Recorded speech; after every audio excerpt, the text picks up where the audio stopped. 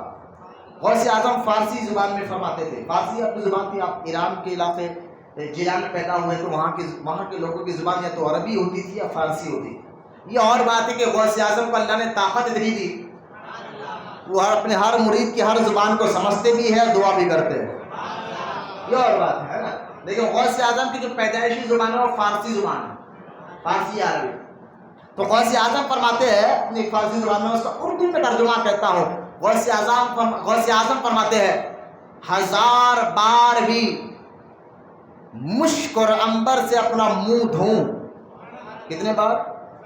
غوث اعظم کہہ رہے ہیں ہزار بار بھی مشک اور عنبر سے اپنا منہ دھوں، پھر بھی آپ کے نام کی بھی تعظیم نہیں کر سکتا ہوں یا رسول اللہ۔ تو ایک بندے کے اندر دیکھیں، جب ہمارے آقا علیہ السلام کے بارے میں باتیں کی جائے گی تو ہم ایک سوال ہوا کہ ایک شخص نبی کے بارے میں جو خیالات لاتا ہے، جو خیالات پیدا کرتا ہے، تو اس نبی کے بارے میں جب وہ خیالات پیدا کریں، غور سے سنیں میری بات کو، نبی کے بارے میں خیالات، تو کب میں بندہ نبی کے بارے میں یہ خیالات لاتا ہے کہ وہ ہماری طرح تھے، بڑے بھائی کی طرح تھے، ایک عام آدمی تھے، اس طرح کی باتیں کب اس کے اندر آتی ہے، یہ سوچ کب آتی ہے؟ تو علماء فرماتے جب اس کے اندر سے نبی کا رعب اور دبدبہ اس کے مزاج سے ختم ہو جاتا ہے۔ ایک رعب، ایک دبدبہ۔ بھائی آپ مجھے بتائیے کہ ایک آدمی کمشنر سے ملنے جائے تو کمشنر کے پاس جا کر یوں نہیں بیٹھتا ہو، کمشنر سے اگر ملنے جائے تو گھر سے ہی تیار ہو کر جاتا ہے۔ اس کے ذہن میں، اس کی سوچ میں ایک ڈر ہوتا ہے، یار میں کمشنر ہے تو ملنے انسان سے ہی جا رہا ہے لیکن وہ ہے کمشنر، تو اس کو اب وہ اپنے آپ کو گھر سے ہی سنجیدہ بنا لیتا ہے۔ غور سے سنیں، ایک معاملے سے کمشنر سے ملنا تو گھر کے اندر ہی وہ سنجیدہ ہو جاتا ہے، اٹینشن ہو جاتا ہے، اپنے آپ کو نچوڑ کر لیتا ہے، بولتا بھائی میں کسی عام آدمی سے نہیں کمشنر سے ملنے جا رہا ہوں۔ لہٰذا وہ اپنے آپ کو تیار ہو کر گھر میں اچھا طرح سے کپڑے کو دیکھ لیتا ہے، بالوں کو دیکھ لیتا ہے، جب کار میں بیٹھتا تو اور اٹینشن ہو جاتا ہے، آفس تک پہنچتا تو اور اٹینشن ہو جاتا ہے، اس کے سامنے آتا تو اور ایڈیشن ڈسپلین میں آ جاتا ہے۔ وجہ کیوں؟ کیونکہ اس کا رعب آپ کے ذہن میں چھائے ہوا ہے، آپ کے مزاج میں چھائے ہوا ہے۔ تو جب یاد رکھے، جیسی شخصیت کا رعب اپنے دل دماغ میں چھایا رہے گا، اب ادب بولنے کی ضرورت نہیں، خود بخود ادب آ جاتا ہے، خود بخود تعظیم آ جاتی ہے۔ تو مجھے بتائیے کہ ایک معمولی سے کمشنر کا ادب آپ اتنا کرتے ہیں کیونکہ اس کو ایک ہوتا ہے، اس کا ایک مقام ہے، تو مجھے بتائیے یہ ہوتا تو کچھ دن رہے گا، کچھ دن کے بعد نہیں رہے گا، جن کو اللہ تعالیٰ نے قیامت تک کے لیے اونچا مقام عطا فرمایا ہے، بلکہ ہمیشہ بھر کے لیے اونچا مقام عطا فرمایا ہے۔ اس نبی کا رعب جتنا آپ کے اندر رہے گا، اس نبی کا خیال آپ کے اندر جتنا اندر رہے گا، نہ بیان کے سننے میں آپ کو سستی آئے گی، نہ مزید بیٹھنے میں آپ کو سستی آئے گی۔ یہ سستی، یہ کاہلی، یہ بے بسی کیوں آ رہی ہے؟ وہ خیال اور رعب ہمارے اندر سے ختم ہو گیا۔ ورنہ بزرگان دین کو دیکھو، صحابہ کو دیکھو، حدیث میں آتا ہے کہ جب حضور تقریر کرتے تھے تو صحابہ ایسے بیٹھتے تھے، اگر ان کے سروں پر پرندہ بھی آ کر بیٹھ جاتا تو پتہ نہیں چلتا تھا۔ کیوں؟ یہ ادب، یہ ڈسپلین کیوں آتا ہے بندے کے اندر کہ جس ذات کے بارے میں آپ سننا چاہتے ہیں اس کا رعب دبدبہ آپ کے دل دماغ میں ہونا چاہیے۔ بولو نا محبت سے سبحان اللہ، اس کا رعب دبدبہ ہونا چاہیے۔ اس لیے میں بار بار بیچ میں ٹوکتا ہوں لوگوں کو، ادھر مت دیکھو، یہ تو مسجدوں میں یہ مسجدوں میں آ کر ادھر ادھر دیکھنا بھی بے ادبی ہے، ٹیکا لے کر بلا وجہ بیٹھنا بے ادبی ہے۔ لہذا کوئی لنگڑا ہے، لولا ہے، مار لگا ہوا ہے، وہ الگ بات ہے۔ میں ان نوجوانوں کو یہ کہتا ہوں کہ یہ جو ڈسپلین میں بتا رہا ہوں، یہ ڈسپلین میرے مولوی کے لیے نہیں ہے، یہ اللہ کے لیے ہے، کیونکہ گھر اللہ کا ہے۔ جتنا عزت اللہ کی آپ کے دل میں ہوگی نا، اللہ اس کے رسول کی عزت، محبت جتنی آپ کے دل میں ہوگی، اتنی زیادہ عزت آپ اس کے گھر کی بھی کریں گے۔ کیونکہ بھائی جس سے آپ عزت کرتے ہیں تو اس کے سامان کی عزت کریں گے یا نہیں کریں گے؟ اس کے خاندان کی عزت کریں گے یا نہیں کریں گے؟ اللہ خاندان سے پاک، اللہ سامان سے پاک ہے، لیکن یہ اللہ خود مسجدوں کو کہتا ہے یہ میرا گھر ہے، تو لہٰذا اس کی جتنی آپ عزت کریں گے، کیونکہ اس سے پتہ چلتا ہے کہ آپ اللہ سے کتنی محبت کرتے ہیں۔ مزید میں آپ کا بیٹھنے کا طریقہ بتائے گا کہ آپ کے دل میں اللہ سے کتنی محبت ہے۔ حضور کا ذکر سن کر آپ کا چہرہ بتائے گا کہ آپ رسول سے محبت کتنی کرتے ہیں۔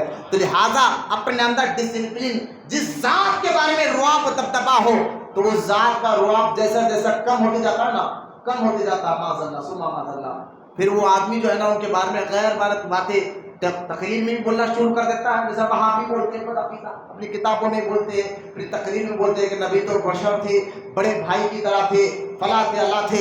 اور لہٰذا جیسا جیسے یہ بات عام ہوتے جاتی ہے نا تو ہمارے دل دماغ سے نبی کا رعب کم ہوتا گیا۔ اب پہلے تو وہابیہ بولتے تھے اپنی کتابوں میں، تقریروں میں کہ نبی ہماری طرح ہے، اب انہی باتوں کو لے کر کچھ سیاسی لیڈر بولنا شروع کر دیا اپنے، تو ہمارے دلوں میں اثر کیوں نہیں ہو رہا ہے؟ کیونکہ ہمارے اندر سے پلاننگ کر کر یہود اور نصارہ نے دیکھ لیا کہ مسلمان ہے نا سب برداشت کر سکتا ہے، رسول کی ذات کے بارے میں کچھ کہو تو اس کو برداشت نہیں ہو سکتا، صبر نہیں ہو سکتا۔ لہذا اگر ان کو کمزور کرنا ہے تو ان کو مال لے لو تو یہ کمزور نہیں ہوگے، ان کو مار تو یہ کمزور نہیں ہوگے، مال مانگو تو مال دیں گے، جان مانگو تو جان دیں گے، لیکن یاد رکھو ان کو مال کھینچنے سے کمزور نہیں، نہ ان کی جان کو مار تو یہ کمزور نہیں ہوگے۔ اگر ان کو کمزور کرنا ہے تو ان کے دلوں میں جو عشق رسول ہے اس کو کمزور کر دو۔ معاذ اللہ، انگریزوں نے چال کھلی تھی، اس لیے تو غلام احمد قادیانی کو پیدا کیا تھا۔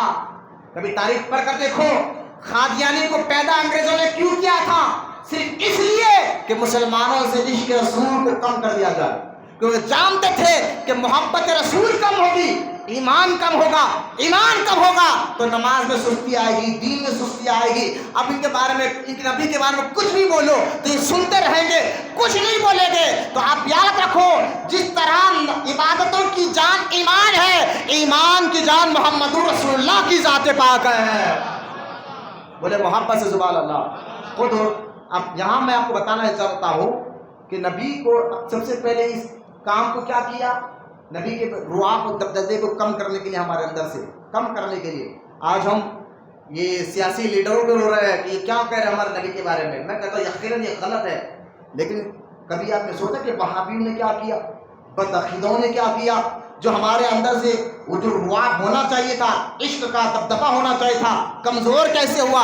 تو سب سے پہلے لوگوں نے فتویٰ دیا کہ نبی تو تمہارے بڑے بھائی کی طرح ایک عام آدمی ہے، بشر ہے، نبی کو بشر کہا۔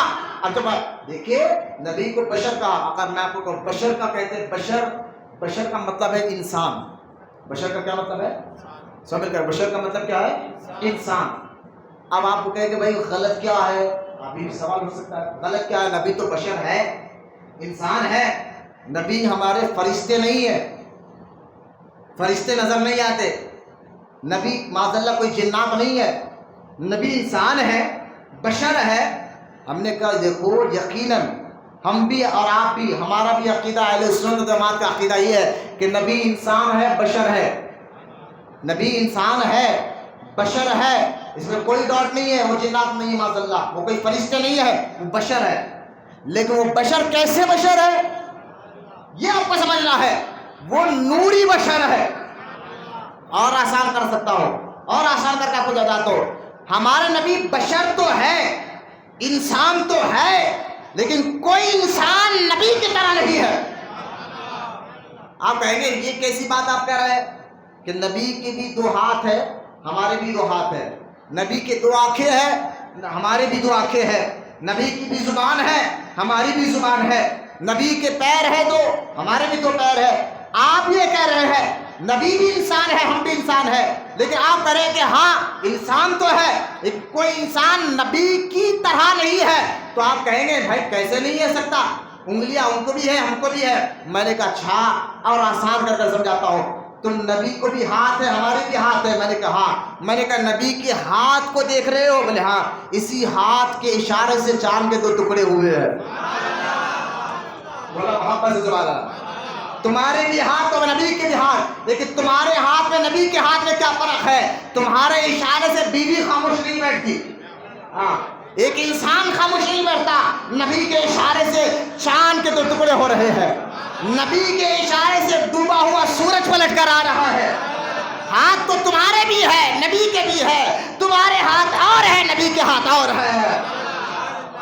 اور رہی بات نبی کے جو ہے پیر کے قدموں کی, میں نے کہا دیکھو تم چلتے ہو زمین پر, تم زمین پر چلتے ہو, کہاں نہیں جاتے, تم جہاں بھی جا رہے ہو زمین پر چل رہے ہو. میں نے کہا ہاں یہ تمہارے قدم تمہارے چلنا ہے. اور نبی عرش پر جاتا ہے, عرش پر چل کر بتاتا ہے. معراج کی رات حضور عرش پر جا کر بتائے. لہذا تمہارا چلنا اور ہے, نبی کا چلنا اور ہے. میں نے کہا نبی کی انگلیاں ہماری بھی انگلیاں. میں نے کہا تمہارے انگلیوں سے بدبو آتی ہے. اور 1400 صحابہ جب حضور کی بارگاہ میں آئے, کہا حضور پانی ختم ہو گیا. حضور نے اپنی انگلیوں کو پانی کے مشکزے میں ڈال دیا, تو پانی کے مشکزے نبی کے انگلیوں سے پانی کے لہریں جاری ہو گئی, اور وہ پانی ایک آدمی کا پانی 1400 صحابہ نے پی کر بتایا ہے. نبی کے انگلیوں سے پانی کے چشمے نکلتے ہیں, اور ہمارے جسم سے پسینہ نکلے بدبو, نبی کے جسم سے پسینہ نکلے تو خوشبو. ہمارے دھوپ سے بیماریاں پیدا ہوتی ہے, اور نبی کے لعاب دہن سے بیماریاں ختم ہوتی ہے. بولے محبت سے سبحان اللہ. جس طرح ماں بھی عورت ہے, بہت سنجیدہ ہو کر کہہ رہا ہوں, ہنسی مت, غور کریے میں کیا کہنا چاہتا ہوں. ایک ماں بھی عورت ہے, بیوی بھی عورت ہے, دونوں بھی ہے عورت. اگر شوہر جا کر ماں کو, بیوی کو یہ کہے کہ دیکھ تو بھی عورت, ماں بھی عورت, تیرے بھی دو آنکھیں, ماں کے بھی دو آنکھیں, تیرے بھی دو ہاتھ, ماں کے بھی دو ہاتھ, تیرے بھی دو پیر, ماں کے بھی دو پیر, تیرے بھی زبان, ماں کی بھی زبان ہے, تو میری بیوی لیکن ہے اماں کی طرح. کوئی اگر اپنی بیوی کو ماں کہہ دے, اماں کہہ دے, تو اس کا نکاح میں فرق ہو جاتا ہے, نکاح ہو بھی سے ٹوٹ سکتا ہے. تو یاد رکھے جو اپنی بیوی کو ماں کی طرح کہے اس کا نکاح ٹوٹ جاتا ہے, اور جو نبی کو اپنی طرح کہے اس کا ایمان ٹوٹ جاتا ہے. نبی ہے انسان, ایک کوئی انسان نبی کی طرح نہیں. میں کتنی مثالیں آپ کو دوں. ہم اگر پڑھتے ہیں زیادہ سے زیادہ ڈاکٹر بنیں گے, پڑھ لکھ کر انجینئر بنیں گے, ایڈوکیٹ بنیں گے, MBA بنیں گے, M.Com بنیں گے, پڑھ لکھ کر ہم ڈاکٹر بن سکتے ہیں, انجینئر بنتے. ہم پڑھے لکھے تو ڈاکٹر بنے, اور نبی جب پڑھتا ہے تو قرآن بنتا ہے. ہم بولے تو بات بنتی ہے, نبی جب بات کرتے تو حدیث بنتی ہے. کتنی مثالیں آپ کو دو. لہٰذا ہمارے ذہنوں میں سب سے پہلے وہابیوں کے ذریعے یہ بات فٹ کر دے, اس لیے ہمارے دلوں کا اثر نہیں ہو رہا, احتجاج ہو رہا. کئی لوگ, ان نوجوان بچوں کو میں سلام کرتا ہوں جو بچے رات بھر جاگ کر جو ہے نا گستاخ رسول کے خلاف آواز اٹھائی اور کہا کہ اس کو قانون کے دائرے میں سخت سے سخت سزا دی جائے. اور ان بچوں کو یقیناً میں سلام کرتا ہوں کہ وہ بچے دن نہیں دیکھے, رات نہیں دیکھے, نہ پولیس کی لاٹھی چارج کرے. انہوں نے قانون کے دائرے کے اندر احتجاج کیا. اور جو شر پسند کرنے والے تو ہر جگہ شر کرتے ہیں, لیکن بعض لوگ قانون کے دائرے میں, یہ ہمارے ہندوستان کے قانون کے تحت ہے کہ ہم اپنی بات کے لیے پرامن احتجاج کر سکتے ہیں, اور ہمارے احتجاج میں نہ کسی قسم کا وائرلیس ہونا چاہیے, ہمارے احتجاج میں نہ کسی کو جانی نقصان, نہ کسی کا مالی نقصان ہونا چاہیے. بس اپنی بات کو منوانے کے لیے قانون کے دائرے کے اندر رہ کر احتجاج کرنا. لیکن اس میں لوگ پسند نہیں کرتے, بولتے رہتے کیا ہوا بولنے سے. میں نے کہا تیرا ایمان اور عقیدہ کمزور ہو گیا ہے, ورنہ صحابہ کا عقیدہ دیکھے. آپ دیکھیں ایک حدیث پاک میں آتا ہے, حضور ایک کام کے لیے تشریف لے کر گئے, جس خچر پر بیٹھ کر حضور تشریف لے کر گئے تھے وہاں کام کے لیے حضور گئے. وہ خچر آپ جانتے کس کو کہتے ہیں, جس کو گھوڑے سے چھوٹا اس کو خچر کہتے ہیں, گھوڑی کی طرح دکھتا ہے, اس پر بیٹھ کر حضور گئے تھے. جب اس کام کے لیے حضور اندر گئے, صحابہ ادب سے باہر کھڑے ہوئے تھے. ان صحابہ میں کچھ منافقین بھی باہر کھڑے ہوئے تھے. لہذا اس خچر نے حضور کے اتر کے جانے کے بعد پیشاب کیا, میگنیاں کی. جب تک حضور بیٹھتے تھے جانور پیشاب اور پیخانہ نہیں کرتا تھا. بولے محبت سے سمجھے, عزت تھی جانور, نبی کی عزت اس طرح کرتے تھے. اب غور کرے, نبی پاک صلی اللہ تعالیٰ علیہ وسلم جب خچر سے اترے, اندر بات کرنے کے تشریف لے کر گئے, تو لہٰذا خچر نے پیشاب کیا تو ایک منافق باہر کھڑا تھا, وہ کپڑا منہ کو لگایا اور لگا کر کہتا تھا کہ یار اس پیشاب میں بڑی بدبو ہے. تو ایک صحابی کو برداشت نہیں ہوا, وہ آگے بڑھے اور اپنے آستینوں کو آگے چڑھا کر کہا. کیا بولا؟ ارے بھائی صحابی تھے وہ, حضور کے دور کی بات کر رہا ہوں, صحیح بخاری کتاب الاحتزام میں حدیث پاک موجود ہے. وہ صحابی آگے بڑھے, آستینوں کو چڑھایا اور چڑھا کر کہا. کیا بولا؟ میرے نبی, یہاں تک حدیث پاک میں آتا ہے صرف کیا کہا تھا اس منافق نے؟ کس پیشاب میں؟ کس کے پیشاب میں؟ حضور جس جانور پر بیٹھ کر کہتے ہیں اس خچر کے پیشاب میں وہ ہے. اتنا کہنا صحابی کو برداشت نہیں ہوا. بولو محبت سے سبحان اللہ. لوگ کہتے ہیں یہ ہندوستان پاکستان والے عاشقی کا نعرہ لگاتے ہیں. میں نے کہا یہ عشق عرب سے ہی آیا. بولو سبحان اللہ. یہ عرب سے ہی آیا ہے, کوئی ہندوستان پاکستان کو نہیں نکالا. یہ عشق کے جلوے ہیں, عرب والوں نے ہی سکھائے ہیں. اب اتنی بات برداشت نہیں اس صحابی کو, ہاتھ آستین چڑھائی اور اس کو اٹھا کر زمین پر پٹکا اور پٹک کر کیا بولا؟ دیکھیے یہ ہوتا ہے عشق. حضور تو حضور ہے, حضور سے نسبت رکھنے والے صحابہ ان کی عزت نہیں کرتے تھے. کہا کیا بولا؟ ارے اس پیشاب سے تجھے بدبو آ رہی ہے. وہ صحابی کہتے خدا کی عزت و جلال کی قسم ہے اس پیشاب سے مشک اور عنبر کی خوشبو آ رہی ہے. پھر کہہ رہا ہوں, حدیث سنا رہا ہوں, کسی مولوی کا فتویٰ نہیں, صحیح بخاری کی حدیث پاک سنا رہا ہوں. کیوں؟ کیونکہ صحابہ جانتے تھے ہے تو انسان لیکن ہماری طرح نہیں. اب مجھے بتائیے, سب سے پہلے نبی کو, آپ سنیں میں آپ کو قرآن سے بتا رہا ہوں, سب سے پہلے نبی کو اپنی طرح بشر کہنے والا ابلیس تھا. سب سے پہلے جنہیں کسی نے کہا؟ شیطان ابلیس نے کہا. کیا کہا؟ کہ نبی ہماری طرح بشر ہے. اور دوسرا قوم, سب سے پہلے ابلیس نے آدم علیہ السلام کو کہا تھا یہ میری طرح بشر ہے, میں ان کو سجدہ کیوں کروں, یہ تو میری طرح بشر ہے, عام بشر کو میں سجدہ کیوں کروں. تو نبی کو ایک عام آدمی کی طرح سمجھنا یا بولنا یہ شیطانی طریقہ ہے, یہ ابلیس کا طریقہ ہے.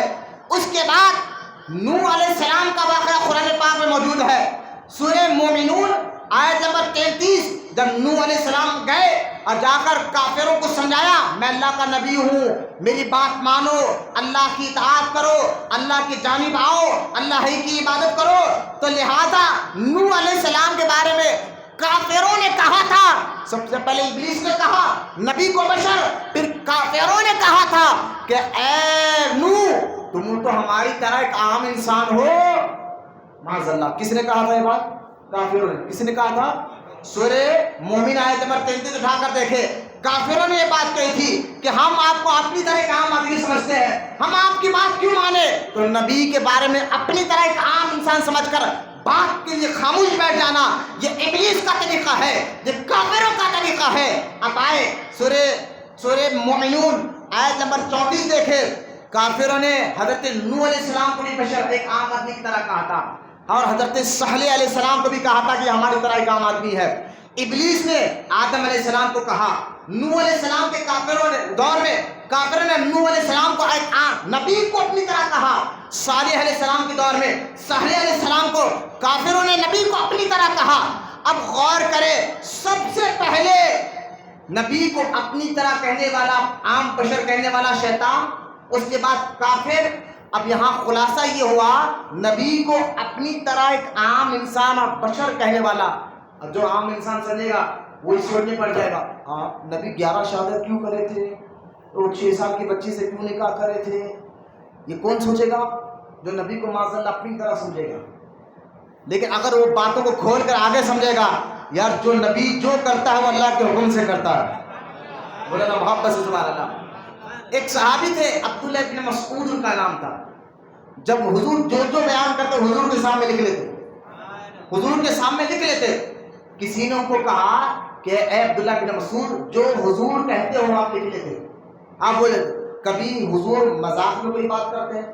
ہاں حضور مذاق کرتے تھے, لیکن آپ کی ہماری طرح معاذ اللہ مذاق نہیں ہوتا تھا, اس مذاق میں بھی سچ ہوتا تھا. بولو نا محبت سے, اس مذاق میں بھی سچ ہوتا تھا. جیسا کہ بوڑھی عورت تھی, آئی آ کے یا رسول اللہ میں جنت میں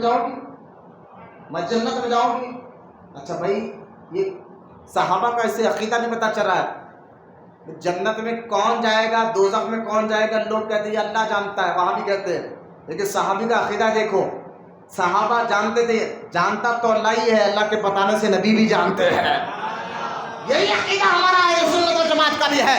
وہ بوڑھی عورت کہتی ہے حضور میں جنت میں جاؤں گی، تو حضور یہ نہیں کہا میں کیا معلوم، مرے بات معلوم ہوگا، حساب کتاب یہ بات معلوم ہوگا کہ تم جنت میں جاؤ گے یا دوزخ میں جاؤ گے، حضور نے یہ نہیں کہا، بلکہ حضور ملک میں مذاق کے اور سچ کا کیا کہا حضور نے، جنت میں بوڑھے نہیں جائیں گے۔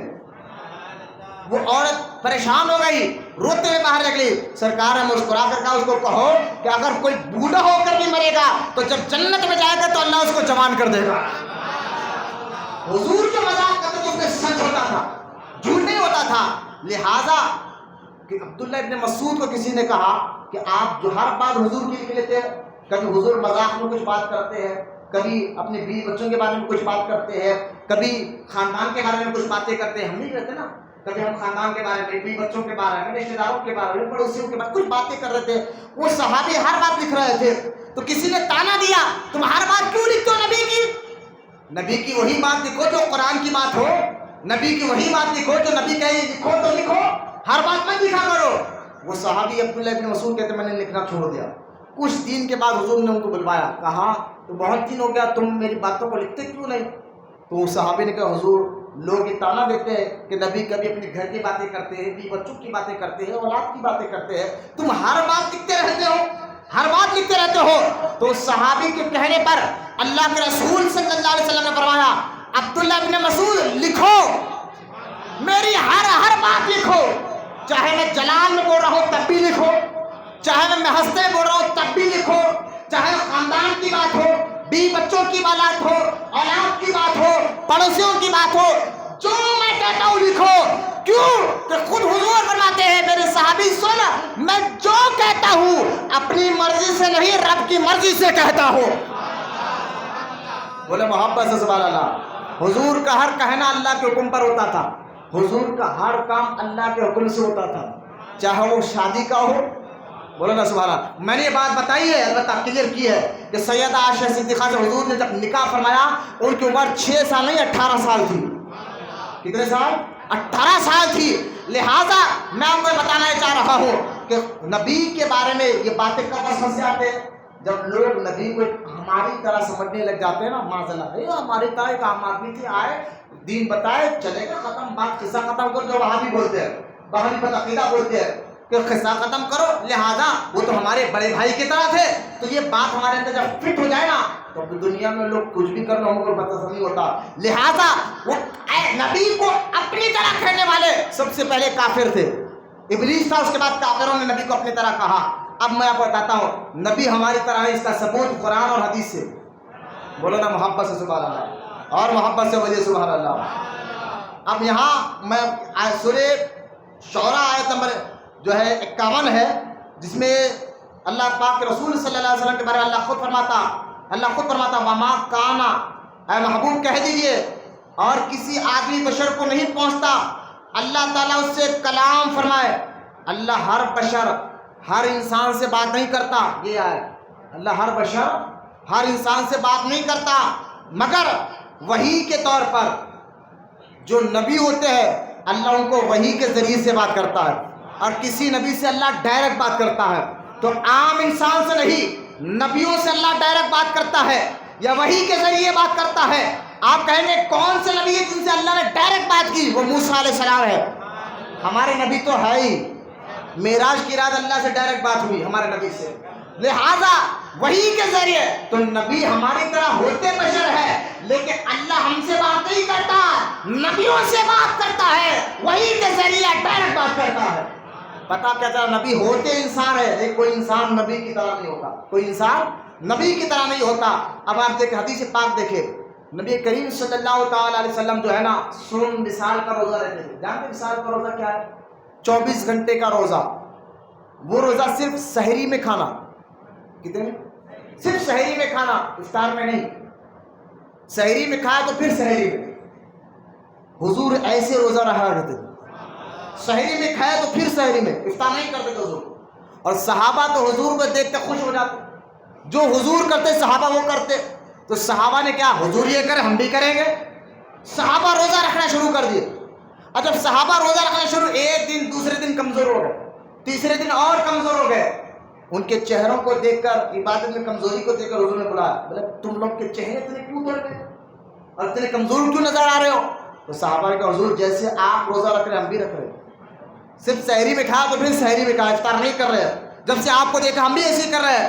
اب اللہ کے رسول نے کیا فرمایا؟ ایوکم مثلی. صحابہ سے کہا سرکار نے, میرے صحابہ یہ بتاؤ ایوکم مثلی, تم میں سے میری طرح کون ہے؟ تم میں سے میری طرح کون ہے؟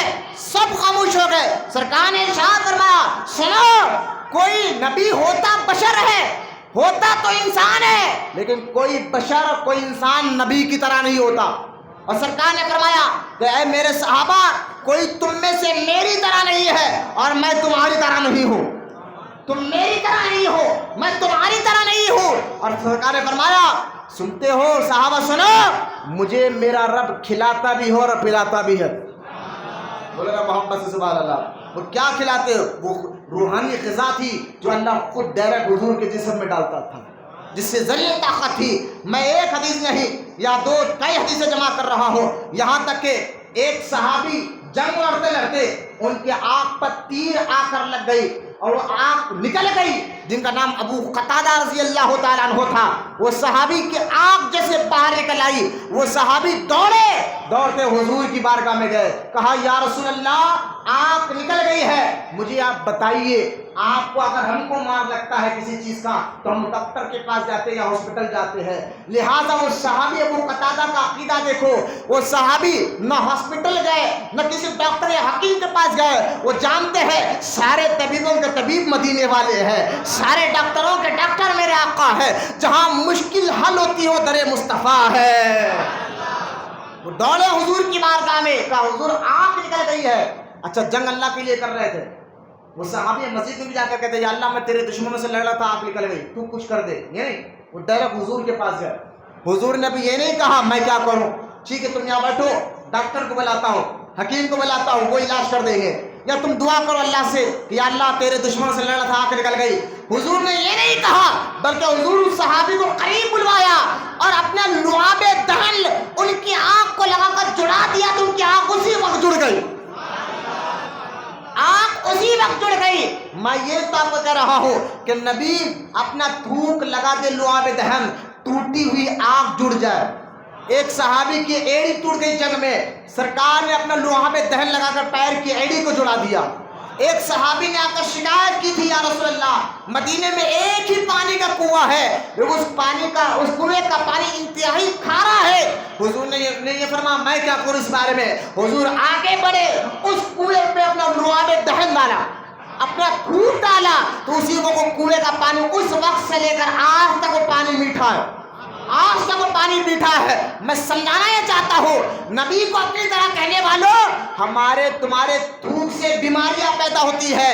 اگر ہم گٹ کے پان کھا کر ایک جگہ تھوکنے لگ جائے, لہوا ہو تو زنگ لگ جاتا ہے, یہاں تک کہ لوگ پوٹ لگا دیتے ہیں. تھوکنا منع ہے.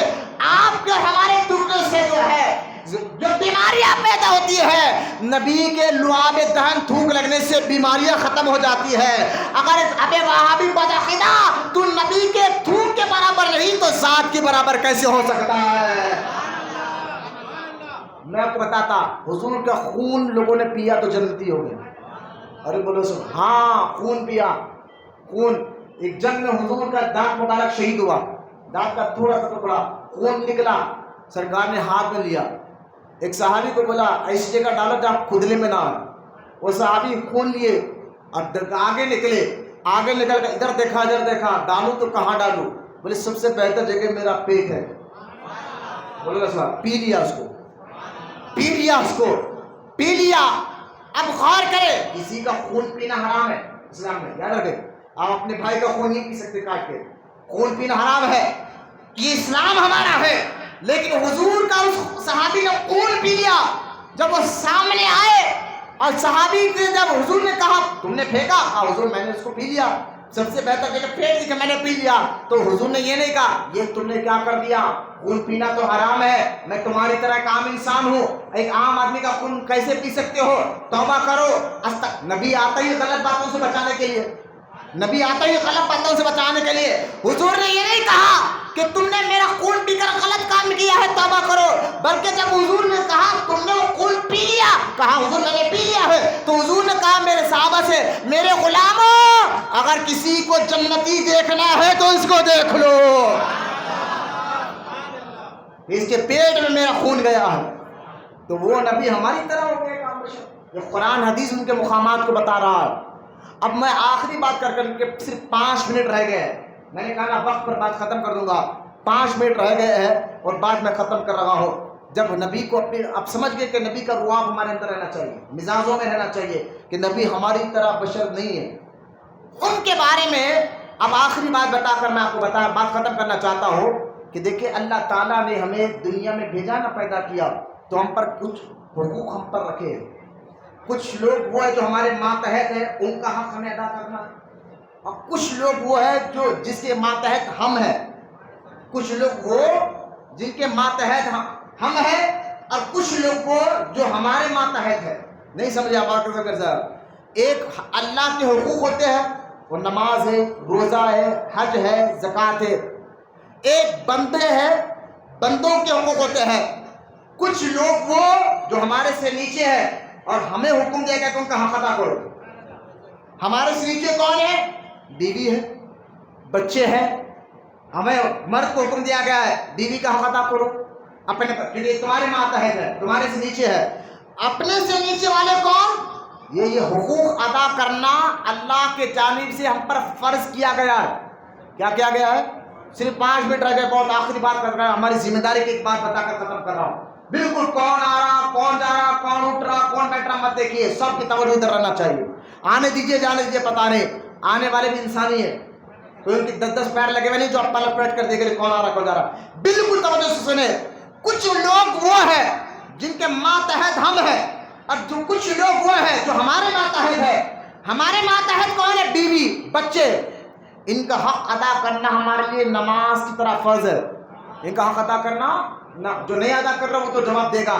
یہاں تک کہ بتایا گیا اگر تم مسلمان ہو تو پڑوسی کا حق ادا کرو، بولو نا سبحان اللہ۔ یہاں تک کہ راستے میں تم جا رہے ہو تو کچھ لمحے کے لیے کوئی آدمی تمہارے ساتھ آ گیا راستے میں، تو سرکار نے فرمایا اس کا بھی حق تمہیں ادا کرنا ہے، راستے کا حق ادا کرنا ہے، ایک مسلمان کو دوسرے مسلمان کا حق ادا کرنا ہے، اپنے بیوی بچوں کا حق ادا کرنا ہے، اپنی اولاد کا حق ادا کرنا ہے، پڑوسیوں کا حق ادا کرنا ہے، رشتہ داروں کا حق ادا۔ جو نہیں کر رہا، بولے مولانا وہ دور کہاں رہ گیا؟ میں نے کہا جو نہیں کر رہا وہ اپنی جواب دے گا۔ یہاں تک حدیث میں آیا ہے اللہ قیامت کے دن پوچھے گا نوجوانوں سے، نوجوان بچوں سے پوچھے گا سنو نوجوانوں تم بتاؤ تم نے جوانی کیسے گزاری؟ اس کا جواب دینا اللہ کی بارگاہ میں، جوانی کہاں سے گزاری؟ جو عالم ہوگا، حافظ ہوگا، پڑھا لکھا ہوگا، اللہ ان سے پوچھے گا تم نے اپنا علم کہاں سے نکالا، کہاں سے پڑھا، کہاں خرچ کیا؟ جو مالدار ہے ان سے بھی اللہ پوچھے گا قیامت کے دن تم نے مال کمایا کیسا؟ جانتا سب ہے، ایسا نہیں کہ جب معلوم ہوگا، جانتا سب ہے۔ یہ پوچھ کر لوگوں کو تنبیہ کرنا ہوتا ہے، سمجھانا ہوتا ہے، تو مالدار سے بھی پوچھو گی، اور جو ہے عالم سے بھی پوچھو گی، نوجوانوں سے بھی پوچھو گی۔ تو لہٰذا کچھ حق ہم پر اللہ نے رکھے، کس نے رکھے؟ سمجھ کر، کس نے رکھے؟ اللہ نے ہم پر حق رکھے، اور اس حق کا ادا کرنا ہمارے لیے ضروری، نماز کی طرح ضروری۔ کچھ ہمارے ماتحت ہے، راستے کا بھی حق رکھا، راستے کا بھی ایک جب حضور نے کہا راستوں میں چورستوں پر مت بیٹھو، جو لوگ بیٹھ تو سنے بات، چورستوں پر مت بیٹھو، صحابہ حضور کی بارگاہ میں نے کہا یا رسول اللہ رات میں ہم کام ختم کر کے کچھ دیر کے لیے راستے میں بیٹھ جاتے ہیں، اور آپ نے منع فرما دیا کہ ہم چورستوں پر نہ بیٹھے، ہماری تو عادت رہی برسوں سے ہم چورستوں پر بیٹھتے کچھ دیر کے لیے۔ اللہ کے رسول نے فرمایا اچھا اگر بیٹھنا چاہتے ہو تو اس کا حق ادا کرو۔ بولو یار کیا اسلام کی پیاری تعلیم ہے، آپ کو نہیں سمجھ میں آ رہی؟ سرکار نے کیا کرنا؟ اگر راستوں میں بیٹھے اس کا حق ادا کرو۔ حضور اس کا بھی حق ہوتا ہے؟ ہاں۔ یہ کیا ایسی بہترین تعلیم آپ کو اسلام ہی میں ملے گی؟ کہا اس کا حق کیا ہے؟ فرمایا اگر تم راستے میں بیٹھتے چورستے میں کبھی چبوترے پہ بیٹھو نا، پہلا حق یہ ہے کوئی عورت یا اسلامی پہن جائے تو نکاح نیچے کرو، بولتے رہیے سبحان اللہ. کیا کہا؟ پہلا حق یہ ہے راستے میں بیٹھنے والے، نہیں ادا کرو گے تو بیٹھنا نہیں، ادا کر سکے تو بیٹھو. پہلا حق کہ راستے میں کوئی اسلامی بہن جائے تو اس کو دے کے نیچے نکال دیجیے گا. دوسرا، جو تمہارے سامنے سے آ رہا چھوٹا ہو یا بڑا اس کو سلام کرو. بولو نا سبحان اللہ، اس کو سلام کرو. تیسرا، اگر تمہارے سے کوئی راستہ پوچھے بھٹک گیا، تم کو دیکھا یہ چوراہے میں بیٹھے تو راستہ پوچھے تو اس کو راستہ بتاؤ. ہمارے پاس چھوڑو یار، چھوڑ کام سرکار لگائیں گے، یار آ جاؤ بازو جاؤ جی گلی میں جاؤ، نہیں، راستہ بتاؤ. یہ پیارے اخلاق اسلام ہمیں سکھاتا ہے. یہ کہاں چلے گئے؟ غیروں کے پاس ملیں گے، اپنے پاس چھوڑو. مذاق اڑاتے ہیں ہم، اس کو گھما پھرا دیتے ہیں ہم، یہاں جاؤ وہ گلی میں جاؤ، یہ گلی جاؤ، اس کو کہاں سرکار لگاتے ہیں. لیکن حضور کہتے ہیں راستے میں بیٹھو تو پھر یہ بھی حق ادا کرو کہ راستے میں. اب کہا چوتھا، راستے میں اگر کوئی پڑی ہوئی چیز مل جائے جس سے لوگوں کو راستے میں تکلیف ہوتی ہے، اس کو اس راستے سے ہٹا کر کونے میں ڈال دو. کوئی پتھر نظر آ جائے، کوئی کانٹر نظر آ جائے، اس کو ہٹا کر ڈال. یہ حق اگر راستے کے ادا کر سکتے ہو تو چبوتروں پر بیٹھو. لیکن کہاں ہمارے پاس یہ وقت رہ گیا ہے. کام تو خیر کیا ہم کیا کرتے چبوتروں پر بیٹھ کر، جو بیٹھتے وہ جانتے ہیں، جو دیکھتے وہ جانتے ہیں. اللہ اسلامی تعلیمات پر ہم سب کو عمل کی توفیق عطا فرمائے. میں سمجھانا یہ چاہ رہا ہوں، بات صرف 2-3 منٹ دیجیے، بات ختم کر رہا ہوں، کہ اللہ پاک نے نماز کے علاوہ بھی ہم پر کچھ حقوق رکھے ہیں، اور کچھ حقوق ہمارے ماتحت ہیں. وہ بیوی ہے، بچے ہیں، پڑوسی ہے، رشتے دار ہے، دوست ہے، راستے ہیں، سب کے حق ادا کرنا ضروری ہے. اور کچھ وہ ہے جن کے ماتحت ہم ہیں، ہمارے اوپر وہ ہے. کون؟ وہ ماں باپ ہے. بولنا سبحان اللہ. ماں باپ کا حق ادا کرو. کچھ لوگ وہ جو ہمارے نیچے ہیں، وہ بیوی بچے ہیں، اور کچھ لوگ وہ جو ہمارے اوپر ہے، وہ ماں باپ ہے، ان کا حق ادا کرنا. اب غور، بات ابھی ختم نہیں ہے، آگے سنیے آپ. ہمارے نیچے والوں کا بھی حق ادا کرو، ہمارے اوپر والوں کا بھی حق ادا کرو. ہمارے نیچے والے بیوی بچے اولاد رشتے دار خاندان دوست، یہ ہمارے نیچے، ہمارا حق ہم ہی کا حق ادا کرے. اور ہم جس کا حق ادا کرتے ہیں ہمارے اوپر، وہ ماں باپ ہے. اور پھر ان کے اوپر پیر و مرشد ہے، ان کے اوپر استاد ہے، پھر ان کے پاس سب سے اوپر اللہ اس کے رسول ہے. بولا محبت سے سبحان اللہ. حضور کا حق سب سے اوپر ہے، اور حضور کے ماتحت ہم ہے. اب حق کیا ادا ہے؟ یہ میں آپ کہیں گے یہ آپ نے بہت جذباتی تقریر کر لی. میں نے کہا جذباتی تقریر نہیں کی، سنی ہوش میں تقریر کرتا ہے الحمدللہ. اب آیت دیکھیں، میں آپ کو اس کا ثبوت قرآن سے دے رہا ہوں کہ حضور کا حق ہم پر کیا ہے. اللہ قرآن میں فرماتا ہے کہ اللہ تعالیٰ قرآن میں ارشاد فرماتا ہے اِنَّا أَرْسَلْنَاكَ شَاهِدًا وَمُبَشِّرًا وَنَذِيرًا. اللہ یہ آیت میں فرمایا اِنَّا، بے شک یہ رسول شاہد ہے، مبشر ہے، نذیر ہے. 3 لفظ کیا کہا حضور کے بارے میں؟ شاہد ہے، نذیر ہے، مبشر ہے. ہمارے نبی شاہد ہے. سن مل کر کیا ہے؟ شاہد کا معنی کیا ہے؟ گواہی دینے والا، گواہی دینے والا. اچھا مجھے بتائیں گواہی کو، آج لوگ پریشان ہیں، حضور دنیا سے جا کر 1400 سال ہو گئے. بولے ہاں، آج بھی حضور کو ہمارے بارے میں سب معلوم ہے. میں نے کہا معلوم ہے.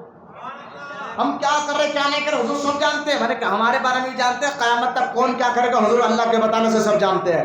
کیوں؟ میں نے کہا حضور شاہد ہے. شاہد کیا مطلب؟ میں نے گواہی دینے والا. اور نہیں سمجھے؟ اگر کوئی کورٹ میں جا کر جج صاحب پوچھے تم نے دیکھا یہ کام، گواہی دینے والے سے پوچھے تم نے دیکھا یہ کام، وہ کہے نہیں جج صاحب میں نے دیکھا نہیں، میں نے سنا. دیکھا نہیں ہے، سنا. تو جج صاحب بولیں گے اس کو پہلے اندر ڈالو. جھوٹی گواہی دینے آ گیا، سنا صحیح بات کے کہنے آ گیا. گواہی تو اس کی مانی جائیں گی جو دیکھا. بولو یار سبحان اللہ. تھکو مت، کی بات سمجھے. گواہی تو اس کی مانی جائے گی واقعے کے سامنے موجود تھا اور دیکھا. جج کہے گا تم نے دیکھا تو بات کرو، سنا سنی نہیں، دیکھا دیکھی بات کرو. دیکھا تم نے، اس واقعے کا موجود تھے وہاں، تم دیکھا. وہ جب کہے گا ہاں میں نے دیکھا، میری آنکھوں کے سامنے یہ واقعہ ہوا، تو وہ جج اس بات کو مانے گا. تو اسی کو کہتے شاہد. اور اللہ پاک کیا کہتا ہے حضور کو؟ اِنَّا أَرْسَلْنَاكَ شَاهِدًا. یہ نبی شاہد ہے، یہ تمہارے اعمال کے اللہ کی بارگاہ میں گواہی دیں گے. تو حضور بظاہر پردہ ہو گئے ہیں. قیامت تک کون کیا کر رہا ہے اللہ کے بتانے سے نبی سب جانتے ہیں. اگر یہ شاہد پر تقریر کروں تو 1 گھنٹہ ابھی ہو جائے گا، لیکن میں یہ بات بولا نہیں. پھر اللہ پاک نے کہا شاہد و مبشر. یہ مبشر ہے. مبشر کا معنی خوشخبری دینے والا. یہ تمہیں دیتے اللہ کی عبادت کرو اور اللہ تمہیں جنت میں داخل فرمائے گا. پھر اللہ فرماتا ہے وَالنَّذِيرُ شَاهِدًا وَمُبَشِّرًا وَالنَّذِيرًا. یہ تمہیں ڈر سناتے ہیں. اگر اللہ کے نافرمانی کرو گے تو اللہ تمہیں دوزخ میں ڈالے گا. یہ پہلے 3 آیتوں میں اللہ تعالیٰ نے حضور کی شان کو بیان فرمایا. 3 آیتوں میں کہ یہ شاہد ہے, مبشر ہے, نذیر ہے. بچوں بولے یار سبحان اللہ. میں بھی بات ختم کر رہا ہوں. چہرے بتانا چاہیے مولانا ہم بات سمجھ رہے ہیں. آپ کو دیر تک بٹھانا مقصد نہیں ہے, حضور کی شان و عظمت بتانا مقصد ہے. بس بات مجھے 2-3 منٹ دیجیے, میں بات ختم کر رہا ہوں کہ اللہ پاک نے حضور کی کیا شان بیان کی. یہ شاہد ہے, مبشر ہے, نذیر ہے. 3 بات ہوئے. ہم نے کہا پھر مولا آپ کیا ہے؟ آگے اللہ فرماتا ہے لِتُؤْمِنُوا بِاللَّهِ وَرَسُولِهِ. پہلے 3 آیتوں میں. اچھا لگاتار آیت چلیے سورہ فتح کی. آگے پیچھے کی آیت نہیں پڑھ رہا ہوں, میں ایک ہی آیت پڑھ رہا ہوں. اِنَّا أَرْسَلْنَاكَ شَاهِدًا وَمُبَشِّرًا وَنَذِيرًا. یہ رسول شاہد ہے, مبشر ہے, نذیر ہے. پھر اللہ فرماتا ہے لِتُؤْمِنُونَ بِاللَّهِ وَرَسُولِهِ. اب ایمان لاؤ اللہ پر بھی اور رسول پر. اب ایسے رسول پر, اللہ پر بھی ایمان لاؤ. لوگ کہتے ہیں اللہ پر ایمان لایا, رسول پر بھی ایمان لانا ضروری ہے. ایمان لانا رسول کو بھی ماننا ضروری ہے. ابے میں نے کہا کون سا دن کس سے پڑھ کر آ رہا ہے؟ خود قرآن میں اللہ کہتا ہے جب تم میرے محبوب کو شاہد, مبشر, نذیر مان لیے نا, اب اللہ پر بھی ایمان لاؤ, رسول پر بھی ایمان لے کر آؤ. یہ قرآن کی آیت ہے لِتُؤْمِنُونَ بِاللَّهِ وَرَسُولِهِ. اچھا اب دیکھو مولا ہم تجھ پر بھی ایمان لائے, تیرے حبیب پر بھی ایمان لائے. اب نماز پڑھے, ایمان لا لیے نا, اب نماز پڑھے, اللہ کہتا نہیں. روزہ رکھے, کہا نہیں. زکوٰۃ دے, کہا نہیں. حج کرے, کہا نہیں. مولا ایمان تو تجھ پر بھی لائے, تیرے نبی پر بھی لائے. بات ختم کر, بات ختم ہو گئی. ایمان تو لا لیا, اب نماز پڑھنے کا حکم دے, روزہ رکھنے کا. اب ہماری ذمہ داری کیا بتا رہا ہوں, ہماری ذمہ داری روزہ رکھنے کا حکم دے, نماز پڑھنے کا حکم دے. اللہ کہتا ہے نہیں, اب تم ایمان لائے نا لِتُؤْمِنُونَ بِاللَّهِ وَرَسُولِهِ. بولے ہاں تجھ پر بھی لائے, تیرے رسول پر بھی لائے. تو اب نماز, روزہ, حج, زکوٰۃ کا ذکر نہیں کیا اللہ تعالیٰ نے. اللہ آگے فرماتا ہے وَتُعَزِّرُوهُ وَتُوَقِّرُوهُ. اب تم ایمان لائے اللہ پر, رسول پر, اب نماز روزہ نہیں بلکہ اس رسول کی خوب عزت کیا کرو.